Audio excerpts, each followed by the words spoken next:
Hi guys, my name is Sumant and I'm a third year electrical student. This week we are going to discuss some more problems on digital signal processing. So this week, we got to study of application of autocorrelation function for analysis of signals. So objective here is the compute the pulse rate from a PPG signal and pitch period of a speech signal using autocorrelation function in real-time audio prototype platform. And again we have some two tasks here. So first of all, what is autocorrelation? Autocorrelation is the correlation of its signal with its delayed version. Like it is an even function, it is a periodic function, and for let us say this in this formula R of 0 here gives us the energy of the signal. So explanation, like coming to this formula, Rm is equal to 1 by R of 0 sigma n equal to 0 to n minus m minus 1 of x of n into x of n plus m, here where m goes from 0 to n minus 1. So here R of 0 is the energy of that signal. So here like m goes from 0 to n minus 1. So for each part take sample and for all values of n. So that gives us this autocorrelation function. So let's get started and we will see how it will be done. I have to initiate all the variables, some sampling frequency, output variable y, like taken the data from the given set of samples, some three variables for to write the codes. All these variables are 0, Lmax, period time, pulse rate and pitch period, some float of R of 1500, zero crossing point which will be using letter, sample size, mean, Lmax value. So the basic idea we are going to do here is first we'll take the input and we'll pass it through the moving average filter, and then we'll subtract the mean, then we'll calculate when we'll do the autocorrelation. In the autocorrelation we have to again calculate the two parts. First one is negative cross check and the second one is finding the second maximum. Obviously from this given formula we'll see this R of 0 is the maximum value. So in this code we want the second maximum value, and we'll see how we'll calculate the second maximum point, and from that we'll calculate the period time, and then we can calculate the pulse rate. So this is how we proceed. So let's look into each and every part. Coming to first, we'll take the input either for, let us say for example, instead of giving this set of data we have taken a sensor. We'll go through this part of code where we take the input through the sensor, but we have taken the value, so I'm leaving it as it is, commenting this part. Samples, I have taken 500 samples. So like, yeah, this is the main part. Why we have taken the samples as 500? Because like, let's for 500 samples we will be getting around 5 seconds. So that means for every 5 seconds the pulse rate will be getting updated. Let us say if we haven't used this sample size and we have run the code for all the values at a time, then for 2000 samples it will take somewhere around 20 seconds. That means in real time procedure we have to wait for 20 seconds to get your updated pulse rate. Whereas here for every 5 seconds it will be updating and showing you something, and it will be more accurate. So that's where we use sample size equal to 500, which means we have to do the whole procedure for 4 times. That means for first time 0 to 499, second 500 to 999, then 1000 to 1499, then 1500 to 1999. In this way we have to proceed for all the samples. That means we have to run the same code of the procedure for 4 times. So coming for length is equal to 8, for I equal to L, I less than sample size. See this part explained is what I explained right now. For I equal to L, I less than sample size, I plus plus. That means for 4 times. Then again it will be running. So from this we'll calculate the mean, sum of all the values, and then dividing it will give us the mean. Y of I by I is equal to L.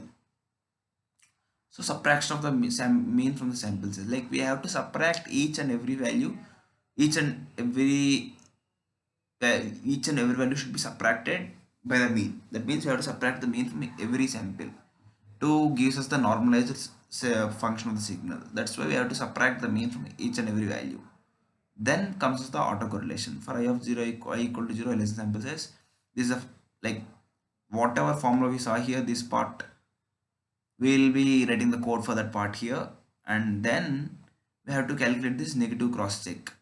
For this negative cross check we have to let's say, like for the first point, for R of 0 is maximum, So like wherever this the point crosses from maximum to the minimum, that means r of I should be greater than 0, because anyways you have to, we all know r of 0 is positive, and then r of I plus 1 is less than 0. During that sample we have to grab it, like that is the point where it is crossing the 0. So that is the first negative 0 cross check, whereas positive 0 cross check means crossing from negative to positive. Here it is crossing from positive to negative, so it is negative 0 cross check. There we have to calculate this I that we need that sample, and that is the 0 crossing point. Then we have to calculate the second maximum point. So using this normal basic code of for loop, if it is some, if something like, first let us say L max of value is r of ZCC 0 crossing point, and if some particular r of I is greater than this, then we'll take that as the maximum point. So this is how this code runs, and from that we'll be calculating this period time of period of time period is equal to L max by Fs. See from here, like L max is the maximum where amplitude we have taken, and Fs is starting which we have like defined Fs in this F is equal to 100, like 100 flex of 100 hertz of frequency. So this will give us this time period, and from that pulse will be getting the pulse rate 60 by period time. Period time is this L max Fs. So 60 by L max into Fs, that means 6000 by L max, like sprang if speaking. So 6000 by Fs will give us this pulse rate. So like, yeah, this is the code part explanation. Now we'll look at the first, we'll look at this pulse rate, and then we'll look at the plots. So I connected my Arduino and I'm uploading it, and first I'm checking it. Is it COM7 showing? No, not board info, sorry.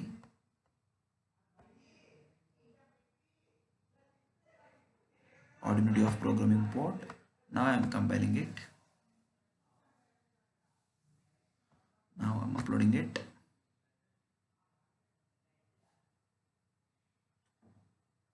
Like last in my previous videos, I already discussed about why you are using here serial begin of 9600.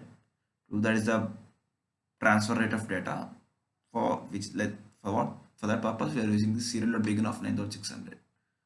Okay, it is done uploading. So now to get the monitor, like we want to get the value, so we are using serial monitor. See, we got the pulse rate of 66.67. Like I used an exit button there, which is why it gives only one value. If not, it will be giving a set of values by running the code. Now we'll look at the plots. Let's first comment this, and then we'll uncomment this.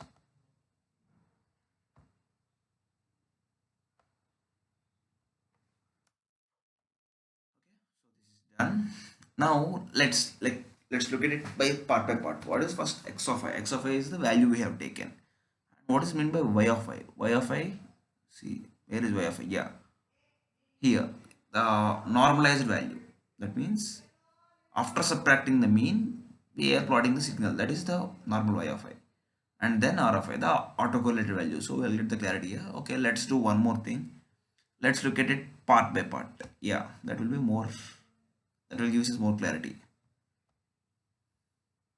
Right? First, just to look at the sample, that's it.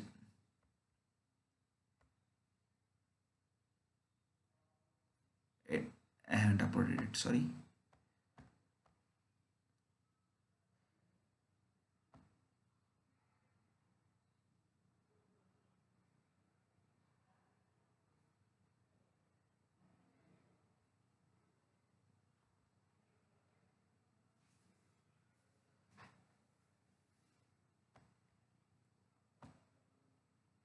See, this is the taken signal, given signal. Okay, now